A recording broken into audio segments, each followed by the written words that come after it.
નમસ્કાર, હું રાજ. આપ જોઈ રહ્યા છો સ્પાર્ક ટુડે ન્યૂઝ. અંકલેશ્વરના બડકોદરા ગામમાં 30 વર્ષ જૂની પાણીની ટાંકી ધરાશયી થવાની ઘટનાને લઈને કોંગ્રેસે તંત્ર સામે ગંભીર આક્ષેપો કર્યા છે. કોંગ્રેસ દ્વારા ટાંકીની જર્જરિત હાલત દર્શાવતા જૂના ફોટોગ્રાફ્સ જાહેર કરી જવાબદારો સામે કાર્યવાહી કરવાની માંગ કરવામાં આવી છે. કોંગ્રેસના જણાવ્યા મુજબ સ્થાનિકોએ વર્ષ 2023માં જ ટાંકી જોખમી હોવાની રજૂઆત કરી હતી, પરંતુ યોગ્ય કાર્યવાહી કરવામાં આવી નહોતી. કોંગ્રેસના અગ્રણી શેરખાન પઠાણે સમગ્ર ઘટનાની નિષ્પક્ષ તપાસ કરવાની માંગ કરી છે. આ અંગે ગ્રામ પંચાયતના તલાટી રંજન વસાવાએ જણાવ્યું હતું કે ટાંકીનું નવું સમારકામ આયોજનમાં લેવામાં આવ્યું હતું અને સમારકામ દરમિયાન જ દુર્ઘટના બની હતી.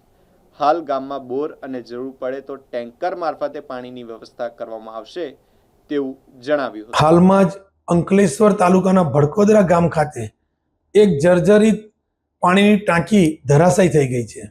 ત્યારે ત્યાંના ફોટા પણ અમે વાયરલ કરેલા છે. હું આ મીડિયાના માધ્યમથી કહેવા માંગુ છું કે ત્યાંના રહીશોએ વારંવાર ગ્રામ પંચાયતને રજૂઆત કરેલી કે આ પાણીની ટાંકી તૂટી જશે અને તાત્કાલિક એને તોડી અને નવી બનાવવામાં આવે, પણ કોઈ પણ અધિકારી કે પંચાયતના તલાટી હોય કે ટીડીઓ હોય કે કર્મચારીએ આ રહીશોની વાત સાંભળી નહીં.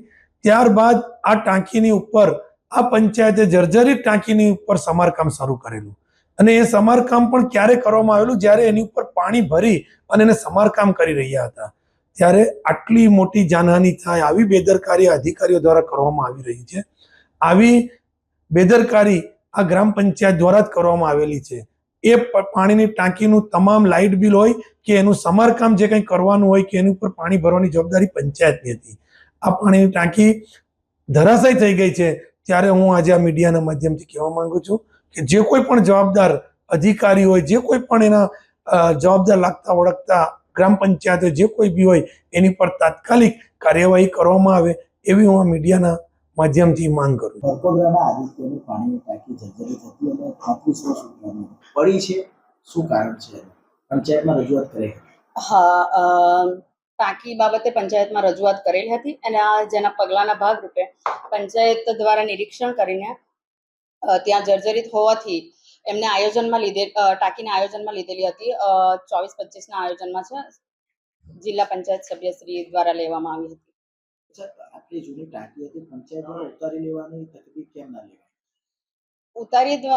એ આગળ 2023માં એ લોકોએ અરજી આપેલી હતી, ત્યારે પંચાયત દ્વારા એમને આપણે રૂબરૂ જવાબ આપેલો હતો કે આ તમે સોસાયટીનું છે અને તમે તમારી રીતે ખાનગી માલિકી હોય અને પંચાયતમાં ત્યારે નહોતું કશું, એટલે કે તમે તમારી રીતે એ ટાંકીને ઉતારી લો, એ રીતે ઠરાવ કરેલો અને જવાબ પણ આપેલો હતો. જે ટાંકી જર્જરિત થઈ 3 લોકોના આબાદ બચ્યા છે, પંચાયત દ્વારા રિપેરિંગ કામ હાથ ધરેલું હતું. સર્વેમાં શું બહાર આવ્યું? પંચાયત દ્વારા રિપેરિંગ કામ ચાલુ હતું, કારણ કે વધારે પડતું જર્જરિત હતું તો આયોજનમાં લીધેલી હતી, પણ ત્યાં સુધી એ ટાંકીને ટકાવી રાખવા માટે પંચાયત દ્વારા સાવચેતીના પગલા રૂપે જર્જરિત કામને સમારકામ ચાલુ રાખવામાં આવેલું હતું. ભર ઉનાળે ત્યાંના 300 મકાનો પાણી ડૂબવાના થયા છે. પંચાયત દ્વારા આગળ કઈ રીતે સુવિધા આપવામાં આવશે? અત્યારે હાલ બોરમાંથી ડાયરેક્ટ કનેક્શન આપીને પાણીની સુવિધા પૂરી પાડવામાં આવશે. તેમજ જો કંઈ વધારે પ્રોબ્લેમ હશે તો ગ્રામ પંચાયતના ટેન્કર દ્વારા પાણી પહોંચાડવાના પ્રયત્ન કરીશું. કદાચ કોઈ દુર્ઘટના થઈ હોય તો જવાબદારી કોની?